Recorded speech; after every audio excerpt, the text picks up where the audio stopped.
தம்முடைய சத்தத்தை ஆச்சரியமான விதமாய் உமர பண்ணுகிறார்.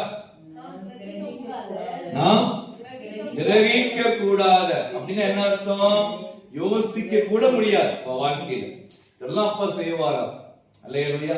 இதெல்லாம் நம்ம வாழ்க்கையில முடியுமா? கிரகிக்க கூட முடியாது, யோசிக்க கூட முடியாது. அதெல்லாம் நம்ம யோசிச்சு பார்க்க முடியாது நம்ம வாழ்க்கையில. அல்லேலூயா, அல்லேலூயா. ஆமா, நம்ம சகோதரர் எடுத்தா நம்மளாம் உயிரோட இருக்க நினைச்சுல இந்த வருஷத்தை கடக்க முடியுமான்னு. அல்லேலூயா. ஆமா, அப்போ கிரகிக்க முடியாத ஒரு காரியம், நினைச்சு கூட பார்க்க முடியாத காரியங்கள் நம்ம வாழ்க்கையில இங்க டே பை டே நடக்க போகுது.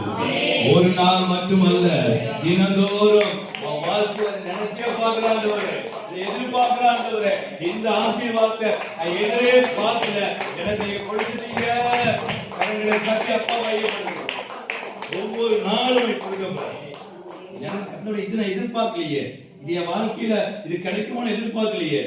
ஆச்சரியத்தக்கதாக, கிரகிக்க கூட முடியாம, வாசிங்களே, கிரகிக்க கூட முடியாத செயல்களை செய்வார். கிரகிக்க கூடாத பெரிய காரியங்கள், ஒரு காரியம் சின்ன காரியம் இதெல்லாம் யோசிக்கவே முடியாத, கிரகிக்க முடியாத பெரிய கருத்தை கர்த்தர் செய்வாராக. ஆமென். அல்லேலூயா, அல்லேலூயா. அற்புதங்களை செய்வேன். மீகா எழுதின புஸ்தகம் 7ஆம் அதிகாரம் 15வது வசனம் வாசிங்க. மீகா 7:15. மீகா 7:15.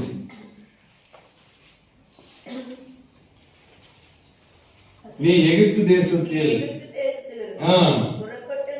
புறப்பட்ட நாளில் நடந்தது போலவே உன்னை அதிசயங்களை காணப்படவே. ராமேன் சொல்லுங்க. அல்லேலூயா.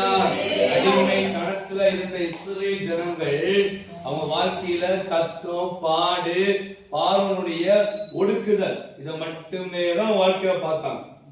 வேற ஒண்ணுமே அவங்க வாழ்க்கையில பார்க்கல. 430 வருஷம். அல்லேலூயா, அல்லேலூயா. ஒரு ஆசீர்வாதத்தையும் அவங்க எதிர்பார்க்கல, ஆசீர்வாதமே பார்க்கல. 430 வருஷமும் அடிமையாய் கிடக்கிறார்கள். அவங்க வாழ்க்கையில ஒரு அதிசயம் நடந்துச்சுன்னா கிடையாது. அல்லேலூயா. ஒண்ணே ஒண்ணு, எவ்வளவாய் ஒடுக்கினார்களோ அவ்வளவாய் பெருகினார்கள். அல்லேலூயா. அவ்வளவுதான். ஒரு அதிசயம் கூட, அற்புதம் கூட அவங்க வாழ்க்கையில பார்த்ததே கிடையாது. எப்ப பார்த்தாலும் காலையில எந்திரிச்சோமா வேலை வேலை வேலை வேலை, நெருக்கும், பாடு, அவமானம், இந்த இப்படியே பார்த்தாங்க. ஆண்டவர்